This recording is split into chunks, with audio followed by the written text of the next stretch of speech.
Welcome to Lead 422. This is Employee Motivation and Commitment. And my name is Mark Vermillion. I have the honor of teaching this course for this particular semester. And I wanted to take, in this brief little video, I wanted to take a quick kind of scan through or overview of the course. A couple things that we'll talk about here over the next few minutes, just to make sure that we're all starting from more or less the same place.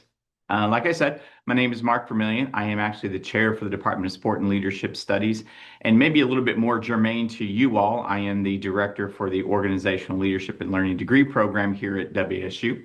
And I really do, I love this class. I love this program in the sense of some of the things that we're able to talk about. When we start thinking about what is leadership, one of the things that when I work with industry practitioners, one of the things I hear a lot is, how do we get buy-in from employees? How do we make sure that, individuals are motivated to still come in and do a quality job every day, but be able to engage with their teammates or their colleagues at a high level? And that's really kind of what we're going to talk about here over this next 8 weeks. I want to take a moment and talk a little bit about logistics. I think this is really important. This is an asynchronous online class, which means we do not have any meetings. So really the point of a video like this is just to let you know that there is a person behind these types of classes, and just to really kind of introduce myself, give you a little bit about who I am, how I try to approach things, and hopefully throughout this time that we have together, you're able to cull some different concepts or ideas that are going to be helpful for you in your leadership journey, but also maybe in kind of a managerial aspect, maybe some things that you can start to use immediately on day one after having the discussion of these types of things. As you know, I'm a big user of Blackboard, right? So everything for the course is already preloaded. It's all on the Blackboard shell, and I do that for a particular reason. Mostly is everyone's at a different place in their life, both personally, professionally, academically. So I want to make sure that those of you that do want to work ahead, you have the opportunity to do that. While we do have specific due dates throughout the abbreviated semester, these 8 weeks with us, I try to make sure that everything's available so that you can kind of work ahead if you would like, so that you have the ability to kind of control a little bit of your schedule, and you have that autonomy to make sure that you're able to get where you want to go in a way that works best with you in your various schedules. I think also what's really important is to try and set expectations, right? I'm really big on trying to be as transparent as possible. So when you get into the course, one of the things that you'll notice is that it's not super complicated. That is very in keeping with me. Maybe limited technological expertise, I'm not really sure. But the idea here is we try to keep things pretty simple. We have 3 modules. You more or less have 2 weeks to do each module. Within each module, you're going to have an assignment, which is really the application of whatever concepts we're talking about at that time. And then you have a short quiz, and the quizzes aren't meant to trip anyone up or anything like that. It's just really to make sure, it's almost like a pulse check, right? Really make sure that we're all on the same page. We're able to utilize the jargon and the vocabulary in the appropriate way, simply because this type of information tends to sort of build off of itself. And I just need to make sure that you are keeping up with all the information as much as possible.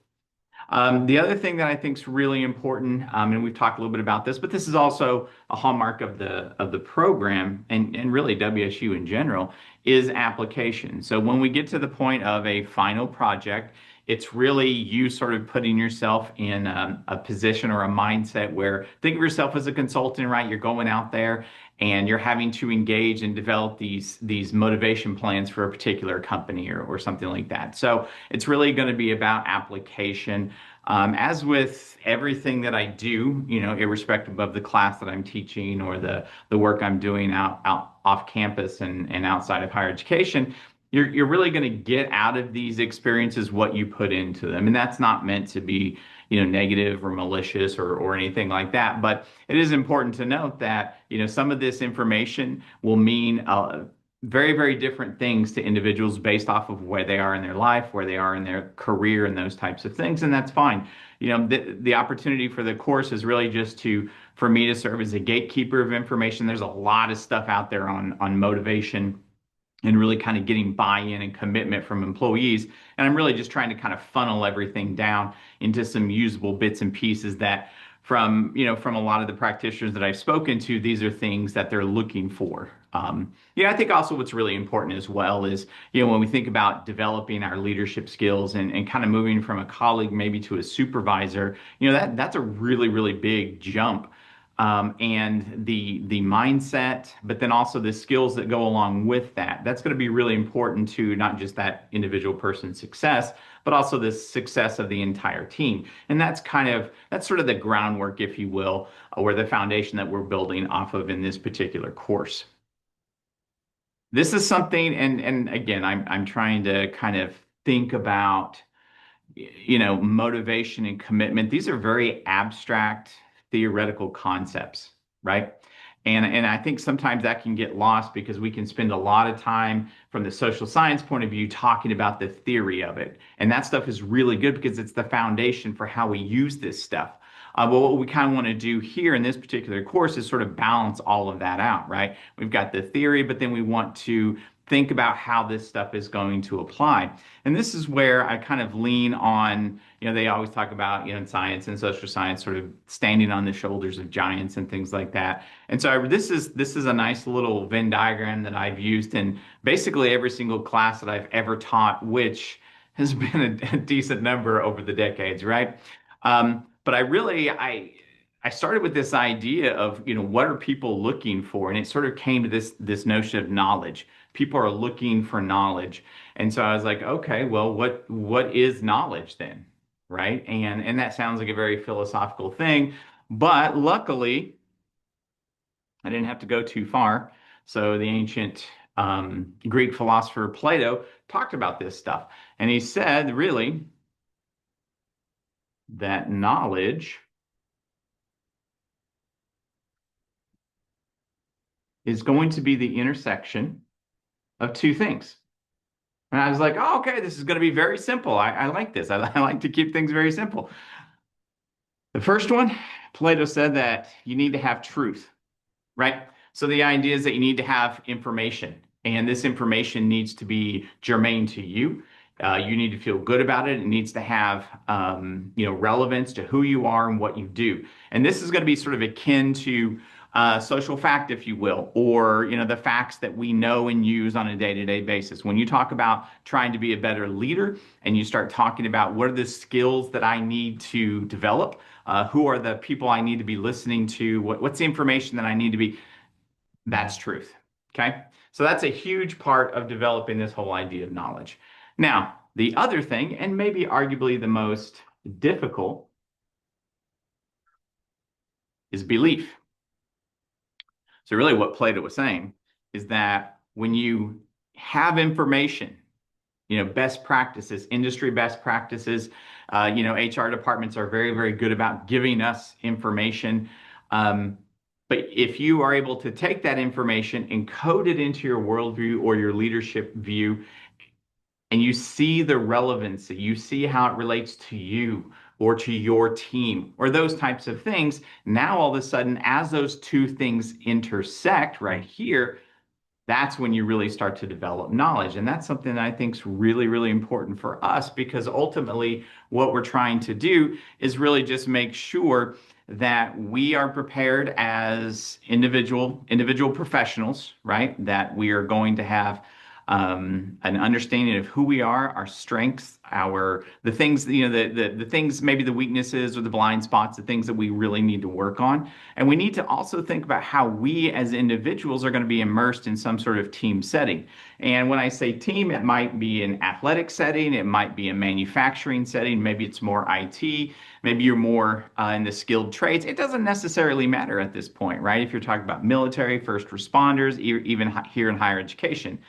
A team is a team is a team. A team is a group, it's a collective entity. And many of you all are going to be involved in this whole notion of motivating not just yourself, but also how do I engage others in this sort of teamwork atmosphere, collaboration, right? And being able to persevere and manage or navigate change or uncertainty and all these different types of things. That's really, we want to kind of address that whole thing. Now, we can't solve all of the, organizational and workplace problems in one 8-week online course. So what we're going to do is we're going to really focus on this whole notion of motivation and commitment and employees and that type of thing. I do think it's important is that we'll talk about this as well, is that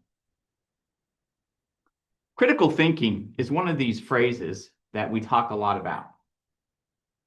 And it's really, really important for not just uncovering truth, but also I think it's also going to be really, really important for how we understand all these things. Now, I do think it's important that we talk about when I say critical thinking, I'm not talking about being negative all the time. I'm talking about looking at things on an in-depth detailed level. So those of you that like the attention to detail, that kind of like to strip away the layers of the onions and really get down to the genesis or the root of the problem, that's critical thinking. And that's going to be a process that, while we don't talk tons and tons about it, I don't mention it on all of these, slides or anything like that. It's going to be kind of at the heart of what we're doing in this exploration over the next few weeks. So this is who we are. This is the class. The last thing I will say in terms of final word is communication is key. I'm here to help, but I can't help if you don't tell me what's going on. Now, all that's within reason. You don't have to share every aspect of your life with me,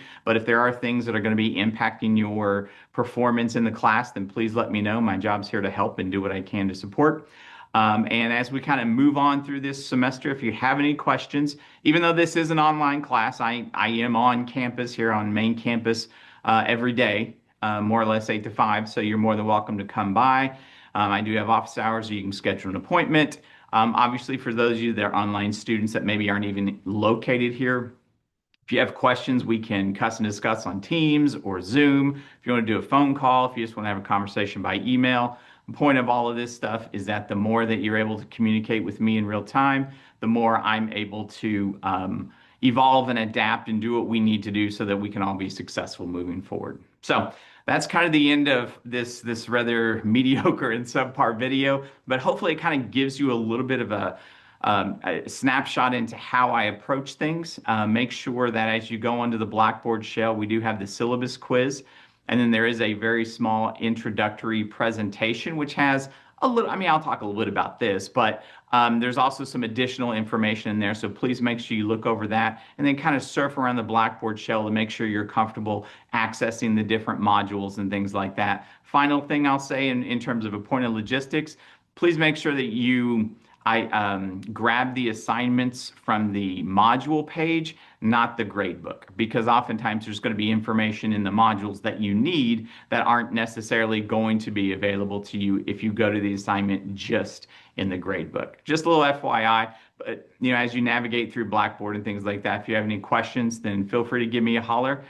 I hope you have a wonderful semester, and as we move forward, my door is open. Best of luck to you all, and I'm sure I'll talk to you fairly soon. Thank you.